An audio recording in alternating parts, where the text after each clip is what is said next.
Electrohomoeopathy के अध्ययन के क्रम में आज हम आपको एनाटॉमी और फिजियोलॉजी वाले चैप्टर में आपको पेट दर्द को कैसे पहचाने वाले शीर्षक में देखेंगे।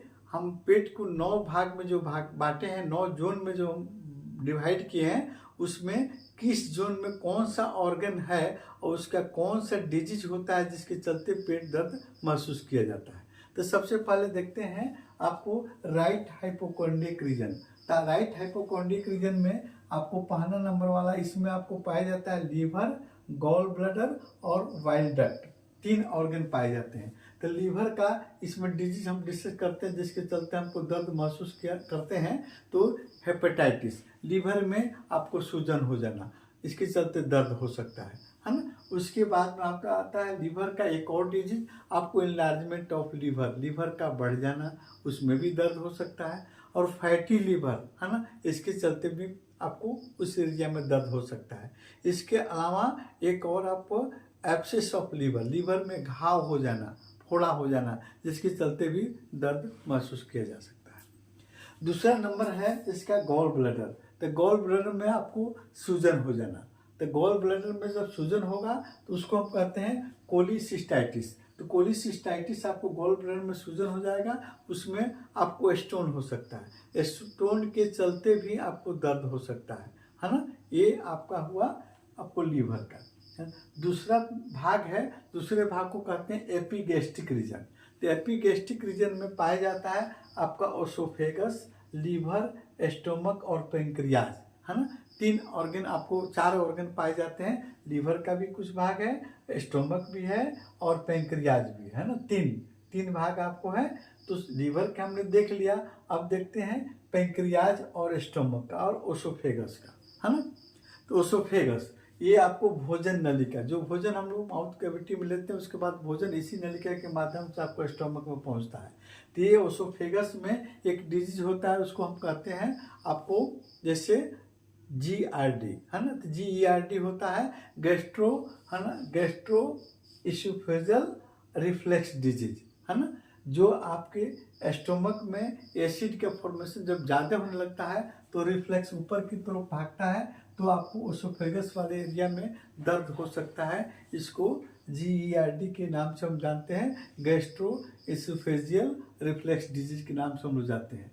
उसके बाद में स्टोमक में आता है, स्टोमक में गैस्ट्राइटिस हो सकता है, गैस्ट्रिक आपको हो सकता है, जिसके चलते भी आपको ये दर्द हो सकता है। इसके अलावा आपको इंडाइजेशन, है ना, अपच के चलते भी दर्द हो सकता है, हार्ट बर्निंग के चलते भी दर्द हो सकता है। इसके अलावा PUD, है ना, पेप्टिक अल्सर डिजीज के चलते भी आपको दर्द हो सकता है, यानी स्टोमक में घाव हो जाने के चलते भी दर्द हो सकता है। ये आपका स्टोमक का और पेंक्रियाज का डिजीज हो गया। तो तीसरा नंबर जो है लेफ्ट हाइपोकोंड्रिक रीजन जो है, यहाँ स्प्लीन और पेंक्रियाज का मुख्य भाग पाया जाता है। तो पैंक्रेटाइटिस, है ना, पैंक्रियाज में सूजन हो जाना भी आपको दर्द माना जाता है। आपको इधर राइट आपको हाइपोकोंड्रिक रीजन में पैंक्रियाज में आपको सूजन हो जाना, दर्द हो जाना मानते हैं। चौथा नंबर भाग है, इसको हम आपको राइट फ्लैंक या लंबर रीजन, राइट फ्लैंक या लंबर रीजन है। यहाँ पर एक ऑर्गन पाया जाता है। आपको सबसे पहले आपको इसके बैक साइड में किडनी होता है ना। चौथा नंबर में किडनी। तो किडनी में आपको स्टोन हो सकता है, उसके चलते भी दर्द हो सकता है, या आपको पॉलीनेफ्राइटिस भी हो सकता है, यानी किडनी में सूजन होना, इन्फेक्शन लगने के चलते सूजन हो जाएगा, तभी दर्द हो सकता है। उसके बाद में आता है आपको कोलोन। तो कोलोन में भी एक दर्द हो सकता है, कोलाइटिस को कहते हैं, है ना। कोलोन में दर्द होने कोलाइटिस करते हैं, इसमें सूजन हो सकता है, दर्द हो सकता है। और 5वां जो भाग है, इसको हम कहते हैं अम्बिलिकल आपको रीजन, है ना। अम्बिलिकल रीजन में आपको नोवेल वाला पार्ट है, यहाँ पर आपको हो सकता है दर्द। इसका होने का कारण क्या हो सकता है? 5वां नंबर में SBO, स्मॉल बोल्स आपको डिस्ट्रक्शन, यानी छोटी आंत में आपको अवरुद्धता पैदा हो जाना या सूजन हो जाना, जिसके चलते आपको दर्द हो सकता है ना। गैस्ट्रोएंटेराइटिस, है ना, आपको गैस्ट्रोएंटेराइटिस भी हो सकता है आपको 5वें नंबर में आपका स्मॉल इंटेस्टाइन में। इसके अलावा आप 6ठा नंबर देखिए, 6ठा नंबर है लेफ्ट आपको इसको कहते हैं लेफ्ट लंबर रीजन। इसमें भी आपका कौन आपको कोलोन का डिसेंडिंग वाला पार्ट है, तो इसमें भी सूजन हो सकता है, दर्द हो सकता है, तो उसको कोलाइटिस भी कहेंगे। और इसके बैक साइड में किडनी होता है, तो किडनी में भी सूजन हो सकता है, दर्द हो सकता है ना। पॉलीसिस्टिक नेफ्राइटिस भी कह सकते हैं, पॉलीनेफ्राइटिस भी कह सकते हैं। किडनी में सूजन होना इन्फेक्शन के चलते या स्टोन के चलते भी दर्द हो सकता है। उसके बाद आता है 7वां नंबर। 7वां नंबर में आता है आपको कौन कौन सा ऑर्गन, अपेंडिक्स है ना, कोलोन और ओवरी है ना। 7वां नंबर में अपेंडिक्स, कोलोन और ओवरी। तो अपेंडिक्स में सूजन अपेंडिसाइटिस के चलते आपको दर्द हो सकता है। इसके अलावा कोलोन में कोलाइटिस के चलते भी दर्द हो सकता है। और ओवरी है ना, ओवरी डिजीज जो है राइट साइड में आपको क्या हो सकता है, ओवरी का ट्यूब अगर टेढ़ा हो गया तभी दर्द हो सकता है ना। और इसके अलावा आपको इसमें ओवरी में सिस्ट हो गया, उसके चलते भी दर्द हो सकता है। इसके अलावा आपको पीसीओडी यानी आपको पॉलीसाइस्टिक आपको ओवरी डिजीज के चलते भी आपको मतलब दर्द हो सकता है ना।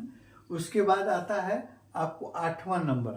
8वां नंबर में आपको इस जगह पर यूरिनरी ब्लैडर है ना। 8वां नंबर जो स्थान है हाइपोकॉन्ड्रोसिस।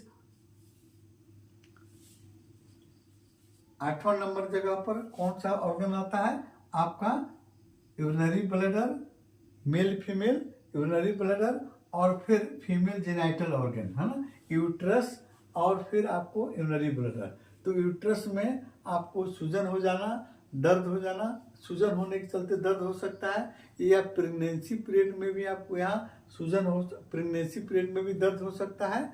और इसके अलावा 8वां नंबर में आपको सिस्टाइटिस यानी आपको जो यूरिनरी ब्लैडर में सिस्ट फॉर्म कर जाना या उसमें पेशाब करते समय जलन और दर्द हो जाना, उसके चलते भी दर्द हो सकता है। और इसके अलावा पीआईडी पेल्विक एरिया है, ये पेल्विक एरिया में किसी ऑर्गन में अगर सूजन हो जाता है, दर्द होता है, तो उसको पीआईडी के नाम से हम लोग जानते हैं। इसके अलावा यहाँ पर आपको एसटीडी है ना, एसटीडी मतलब शॉर्ट फॉर्म इसका सेक्सुअल ट्रांसमिटेड डिजीज है ना। सेक्सुअल ट्रांसमिटेड डिजीज में आपको एड्स हो गया और आपको फिर गोनोरिया हो गया, सिफिलिस हो गया, उसके चलते भी दर्द हो सकता है। 9वां नंबर है, 9वां नंबर में आपको पीसीओडी पॉलीसिस्टिक डिजीज हो सकता है। इसके अलावा ओवरी में सिस्ट हो सकता है और कंस्टिपेशन के चलते दर्द हो सकता है, कोलाइटिस के चलते भी दर्द हो सकता है। ये आपका जितने भी जोन है उस जोन के हिसाब से जो भी ऑर्गन है उस ऑर्गन का कौन कौन सा डिजीज हुआ जिसके चलते आपको पेट में दर्द हो सकता है। अब इस पर कौन कौन सी इलेक्ट्रोहोम्योपैथिक औषधियाँ कार्य करेंगी है ना, तो डिजीज के हिसाब से हम लोग अगले वीडियो में देखेंगे कौन सा डिजीज आएगा, उस डिजीज पर कौन कौन सी इलेक्ट्रोहोम्योपैथिक औषधियाँ हम प्रयोग करेंगे।